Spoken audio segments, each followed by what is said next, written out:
Salut, ça va faire 3 ans que j'essaie de vous brosser une histoire de la philosophie depuis ses origines. Du démarrage balbutiant et insouciant de Thalès à l'amour des nombres de Pythagore en passant par le conflit titanesque entre Héraclite et Parménide, tout notre périple devait nous conduire à aujourd'hui. Ce n'est pas sans émotion qu'aujourd'hui je vous annonce que nous allons parler d'Aristote. Oh purée, il a fait une intro.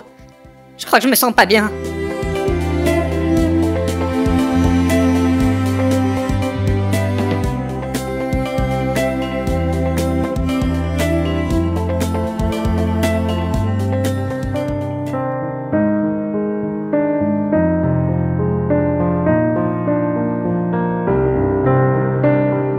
Aristote, ou Aristotélès si tu le fais en grec, est né en 384 avant Jésus-Christ dans la ville de Stagyre. Ses deux parents sont dans le domaine médical, c'est-à-dire que son père est un médecin et il fait partie des Asclépiades, qui est un groupement de familles qui prétendent descendre d'Esculape, qui est un héros grec, demi-dieu et médecin de génie. Ça va, ils se prennent pas pour de la daube. Oui, on descend d'un dieu médecin, pardon. Nicomaque, donc, son père, est un médecin très reconnu, il est même l'ami et le médecin de la cour du roi Amintas III de Macédoine. La mère d'Aristote, Phestias, est sage-femme, comme la mère de Socrate, dis donc. Aristote grandit donc dans les paysages méditerranéens magnifiques de Stagyre et il côtoie la cour du roi de Macédoine, ce qui fait qu'il a vraisemblablement croisé un petit enfant qui s'appelait Philippe, futur père d'Alexandre le Grand. Cependant, cette vie heureuse va être de courte durée car à l'âge de 11 ans, Aristote va perdre son père. Il est contraint de quitter Stagyre pour être élevé par son beau-frère Proxène dans la ville d'Atarnée en Mysie, l'actuelle Turquie. C'est à cette époque qu'il rencontre Hermias d'Atarnée, qui va devenir le tyran en fait de cette région plus tard. À cette époque, ils vont juste devenir très très bons amis.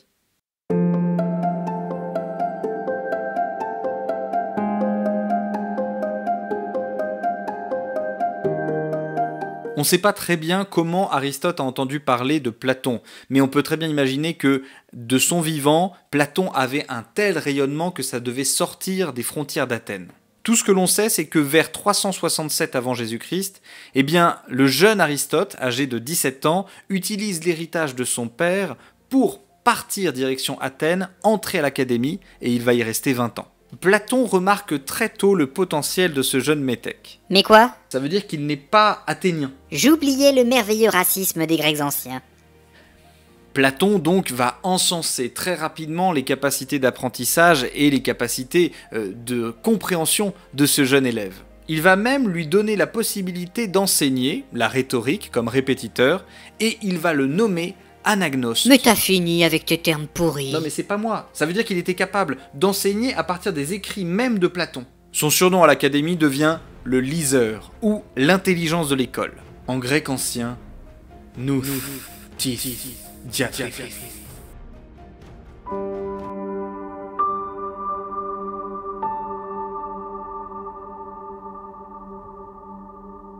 Aristote est à la base un esprit libre et il émet de grosses réserves sur la théorie des idées de Platon alors même qu'il l'enseigne. Il se justifiera en déclarant « Je suis ami de Platon, mais bien plus encore de la vérité ».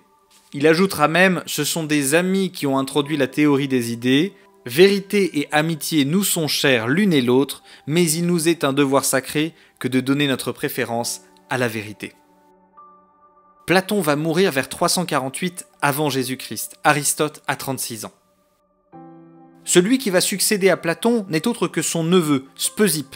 C'est évidemment un platonicien, mais très grandement influencé par Pythagore. Son but n'est pas d'enseigner Platon ou d'enseigner comme Platon, mais de reprendre tout le platonisme à l'aune des principes de Pythagore, à savoir les mathématiques.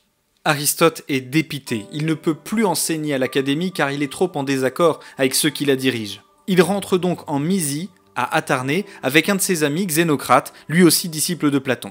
Pourquoi n'est-il pas retourné à Stagyre? Eh bien parce que le roi Philippe II de Macédoine a fait raser la ville et il a vendu toute la population comme esclave. Oui, un matin il s'est levé plus tard que prévu et son conseiller lui a dit Stagyre de grandir. Il a buté son conseiller, il a rasé la ville de Stagyre.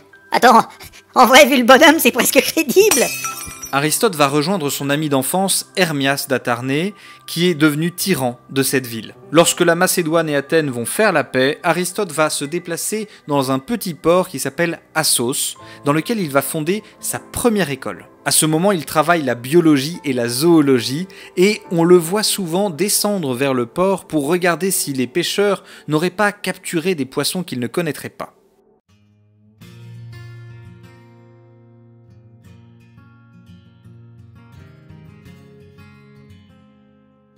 La première chose qui nous frappe chez Aristote, c'est lorsqu'on l'entend. Il a une voix grêle, c'est-à-dire nasillarde et un peu désagréable. Il est par ailleurs bègue ou atteint d'un très fort défaut de prononciation, ce qui ne l'empêche pas d'exceller dans l'éloquence et dans la rhétorique. Il est assez petit, il possède des jambes menues.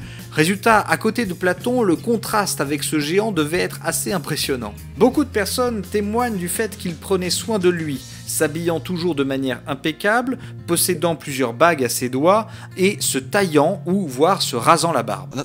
2 secondes, parce que moi ça me plaît beaucoup. Tout ça, beaucoup. Simplement, pour aujourd'hui, on va mettre un peu de côté la langue, la bouffe, les coutumes, la musique et le panorama pour se concentrer plus spécifiquement sur... Aristote. Il avait tendance à répondre avec beaucoup de répartie à des personnes qui lui parlaient. Nous est parvenu quelques-unes de ses anecdotes. On lui demandait ce que gagnaient les menteurs à mentir. Lui répondait « Les menteurs gagnent qu'on ne les croit pas, alors même qu'ils ne mentent point. » Je ne vous crois pas. Bah, puisque je vous le dis. Vous mentez pour me rassurer. Oh, bah, c'est pas vrai. À quelqu'un qui lui demandait quelle différence il y avait entre un homme savant et un ignorant, Aristote répondait « Celle qu'il y a entre un homme vivant et un cadavre. » Eh ben, c'est pas gentil. Voilà. Quelqu'un avait tendance à se glorifier d'être né dans une très grande ville, lui répondait « Ce n'est pas cela qu'il faut prendre en compte, mais il vaut mieux savoir si nous sommes dignes d'être nés dans une patrie honorable. » Pays de Galles indépendant! Quelqu'un lui demandait pourquoi on appréciait la compagnie des belles personnes, et lui répondait « C'est sûrement une question d'aveugle, non ?» C'est de là que j'ai conclu que, comme il ne me touchait pas, je faisais moi-même partie des grosses mochetés. Certains venaient le voir pour lui demander à quoi la philosophie était utile. Il répondait « À faire volontairement ce que d'autres font par crainte des lois. » Mais j'ai peur, je vous dis, oh, je réfléchis pas. Oui, bah ça se voit. Un homme qui parlait beaucoup lui demanda si son discours ne l'avait pas ennuyé. Aristote répondit « Je vous assure que je ne vous ai pas écouté. » De quoi? Désolé, excusez-moi, j'écoutais pas. On lui reprochait d'avoir fait la charité à un méchant homme. Il répondit « J'ai moins considéré l'homme que l'humanité. » Missa brevis et spiritus maxima, ça veut rien dire, mais je suis très en colère contre moi-même.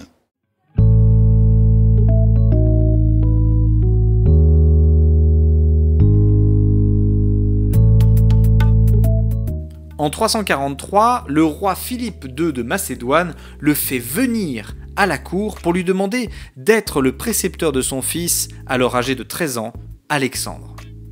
Il enseigne à Alexandre les lettres et la politique pendant 2 ans, jusqu'à ce que Alexandre devienne le régent. Aristote restera à la cour pendant 5 années.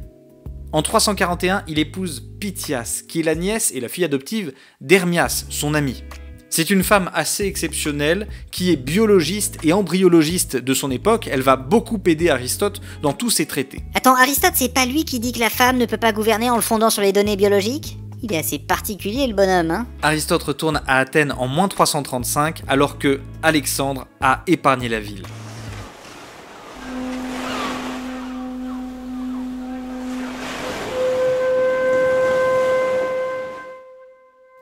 Aristote va fonder la même année sa 3e école, le lycée.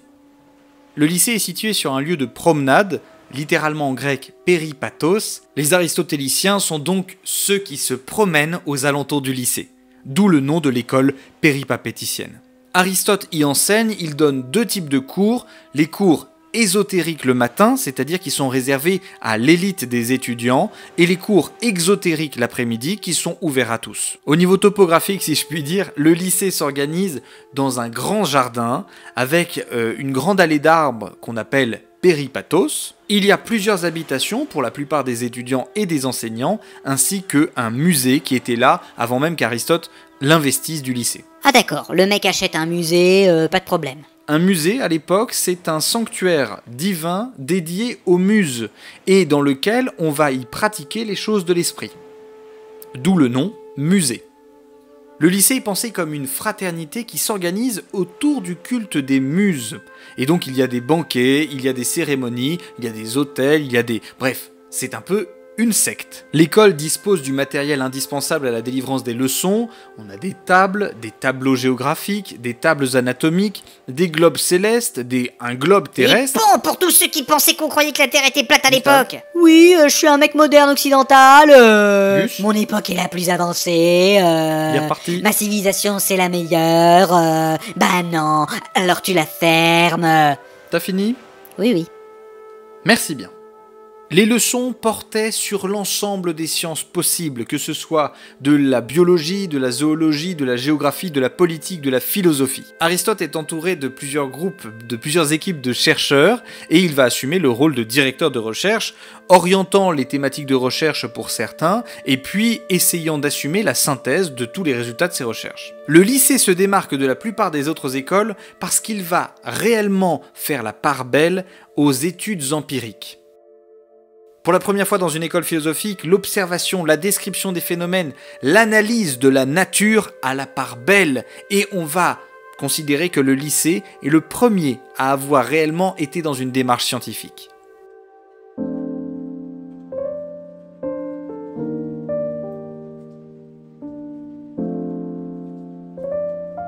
Aristote va être le premier à diviser la philosophie et la plupart des sciences en suivant la méthodologie propre de chaque science. Lorsque l'intelligence envisage un ordre qu'elle n'a pas elle-même mis dans les choses, on parle de philosophie dite spéculative. On y retrouve l'étude de la nature, physis ou physique, celle des êtres animés, péripsyché ou de l'âme, et celle des choses qui sont au-delà de la nature, métaphysis ou métaphysique. Lorsque l'intelligence considère l'ordre qu'elle-même met dans les choses, on parle de philosophie pratique. Il s'agit là de l'étude de l'agir humain, l'éthique, des sociétés, la politique, et des arts, la poétique, etc. Il existe un domaine à mi-chemin entre la philosophie spéculative et la philosophie pratique, c'est l'intelligence lorsqu'elle s'envisage elle-même, dans son activité. Et là, nous devons au génie d'Aristote la logique.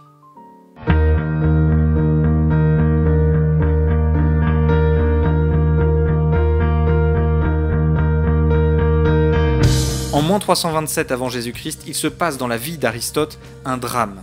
Alexandre le Grand décide de mettre en prison le neveu d'Aristote, Callisthène.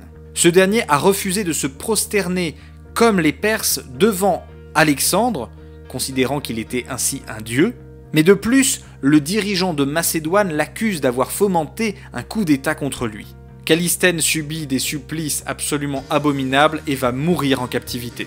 Aristote est alors profondément déçu par Alexandre, car il voit que son ancien élève a succombé à l'hubris, folie tant crainte par les Grecs. En effet, ce dernier se considère comme un dieu. Aristote va donc s'éloigner de son ancien élève. Il va même aller jusqu'à publier un livre qui va critiquer la politique d'Alexandre. À la mort d'Alexandre en 323, Aristote préfère fuir Athènes parce qu'il voit très bien que l'agitation va se retourner contre toutes les personnes qui auraient aidé de près ou de loin l'ancien tyran. Au même moment, Eurymédon, un prêtre des mystères d'Éleusis, va décider d'attaquer Aristote pour impiété, l'accusant d'avoir composé un hymne pour son ami Hermias mort, comme s'il s'agissait d'un dieu. Aristote est contraint de fuir, il est résolu à ne pas permettre à Athènes de commettre un nouveau crime contre la philosophie. Il part donc avec sa famille dans l'île d'Eubée à Chalcis.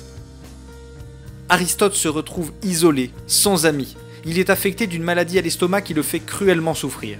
À 62 ans, sentant sa fin venir, il va rédiger un testament qui nous est parvenu, dans lequel il prend des dispositions pour sa femme, pour ses esclaves, faisant en sorte que chacun ne manque de rien.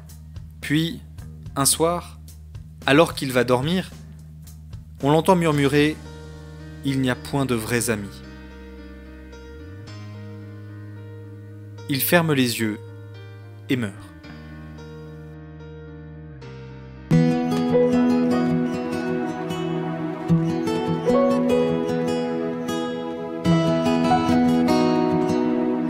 Avec Aristote, on atteint le sommet de la philosophie antique. Il ne s'agit pas de dire que les autres philosophes n'ont rien apporté, certainement pas. Mais Aristote a publié plus de 170 traités sur tous les sujets possibles. Au-delà d'un savoir encyclopédique, il a un savoir organique, c'est-à-dire qu'il a pensé la méthode de chacune des sciences et la place que chacune des sciences devait avoir au sein de cet édifice. Il est aussi le premier à avoir circonscrit l'ensemble des sciences dans leur domaine propre et spécifique, évitant les erreurs de méthode et les erreurs d'argumentation. Ainsi, pour les prochaines fois, nous verrons les 3 domaines que nous avons pu aborder, la philosophie spéculative, la philosophie pratique et la logique. Non mais tu viens d'annoncer la suite là. T'es un malade, je te reconnais plus. On se dit à bientôt et n'oublie pas que tout peut être matière à penser.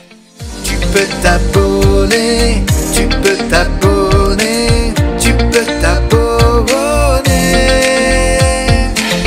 Tu veux lâcher un j'aime, laisse-toi aller, donner ton avis, bah tu peux commenter, rejoindre une belle communauté. Y'a qu'une chose à faire, bah tu peux t'abonner. Tu peux t'abonner, tu peux t'abonner.